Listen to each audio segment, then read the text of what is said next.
नमस्कार, मैं हूं अभिषेक मिश्रा और आप देख रहे हैं चुनाव आज तक। उत्तर प्रदेश की अमेठी और रायबरेली सीट पर चुनावी घमासान बेहद दिलचस्प तरीके से शुरू हो चुका है। सबसे पहले अमेठी में प्रत्याशी को लेकर के लगातार गहमागहमी बनी रही कि क्या कांग्रेस से राहुल गांधी अमेठी से उतरेंगे, रायबरेली से कौन उतरेगा। तमाम उठापटक के बीच में तस्वीर आखिरी दिन साफ होती है जब कांग्रेस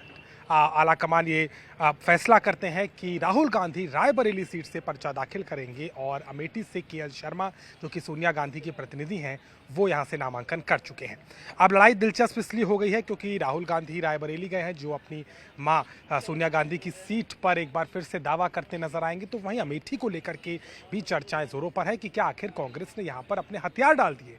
कांग्रेस के नेताओं का मानना है कि ऐसा नहीं है। केएल शर्मा जो है वो सबसे पुराने नेताओं में से है, पुराने कार्यकर्ताओं में से एक है, क्योंकि माना जाता है कि उन्होंने सोनिया गांधी ही नहीं, संजय गांधी उससे पहले, उसके बाद में कहा जाए तो राहुल गांधी के लिए भी काम किया और उनका चुनाव प्रबंधन पूरी तरीके से वही देखते थे। ऐसे में केएल शर्मा एक वो व्यक्ति हैं जो कि ज़मीन पर कार्यकर्ता के साथ साथ जनता से जुड़े हैं और हर व्यक्ति खास करके अमेठी में केएल शर्मा को जानता है। ऐसे में अब इस पूरी लड़ाई में प्रियंका गांधी वाड्रा भी उतरती नजर आ रही हैं। बताया जा रहा है कि प्रियंका गांधी 7 तारीख से यहां पर प्रचार करेंगी। अमेठी रायबरेली दोनों जगह पर वो आएंगी और सीधे तरीके से कांग्रेस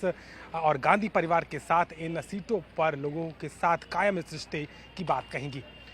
यही नहीं, प्रियंका गांधी वाड्रा 3 मई को जब नामांकन का अंतिम दिन था तब इसी कार्यालय में पहुंची थी। उन्होंने केएल शर्मा के समर्थन में जनता से अपील की और बताया था कि 40 साल से केएल शर्मा कांग्रेस के साथ जुड़े हुए हैं और ये रिश्ता बहुत ही पुराना है और कहीं ना कहीं सीधे तौर पर अगर कहा जाए तो ये कोई बाहरी व्यक्ति नहीं बल्कि हमारे ही घर के हैं और केएल शर्मा ही गांधी परिवार के सदस्य के तौर पर है। ये साफ तौर पर दिखाता है कि कैसे कांग्रेस पार्टी इस बात को जानती है कि कहीं केएल शर्मा को लेकर के बीजेपी का जो सवाल है, जो लगातार अटैक हो रहा है कि वो यहाँ से नहीं है, वो पंजाब से आते हैं, बाहरी व्यक्ति है, गांधी परिवार मैदान छोड़ के भाग गया। ऐसे में कांग्रेस कहीं ना कहीं अपना रिश्ता, गांधी परिवार का रिश्ता केएल शर्मा के साथ इस तरीके से दिखा करके कहीं ना कहीं इस पूरे चुनाव को और भी मजबूत बना रही है। तो वहीं दूसरी तरफ अगर देखा जाए तो स्मृति ईरानी का प्रचार भी जोरों पर चल रहा है। स्मृति ईरानी लगातार छोटी छोटी सभाएं कर रही हैं, नुक्कड़ सभा कर रही हैं। उत्तर प्रदेश के डिप्टी सीएम ब्रजेश पाठक भी उनके प्रचार के लिए सोमवार को पहुंचे और इसके साथ ही साथ में देखें तो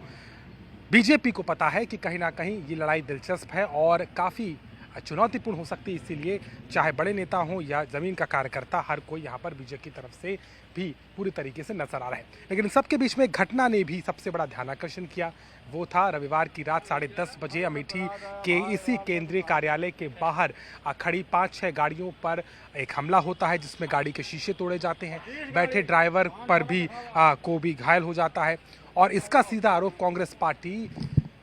सीधे तौर पे बीजेपी पर लगा रही है और कहती है कि उन्हीं के कार्यकर्ता की इस गाड़ी में जो सवार होकर आए थे उन्होंने ये हमला किया और सीधे तौर पर बौखलाहट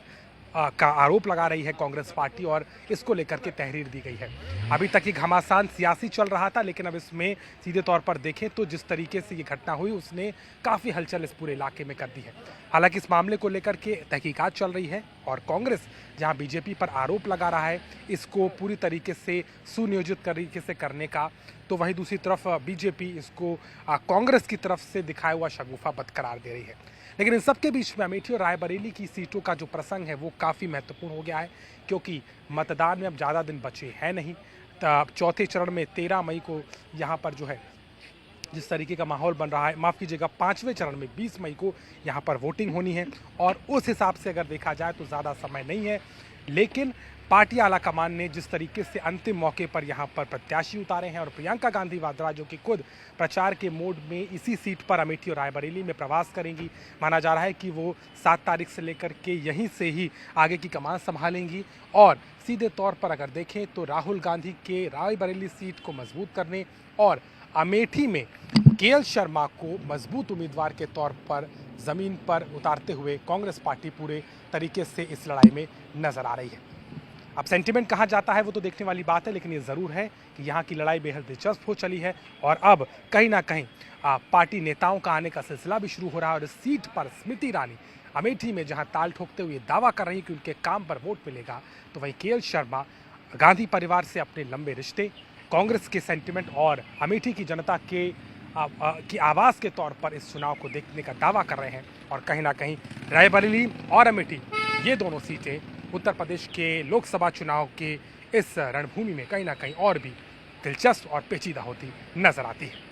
अभिषेक मिश्रा, चुनाव आज तक।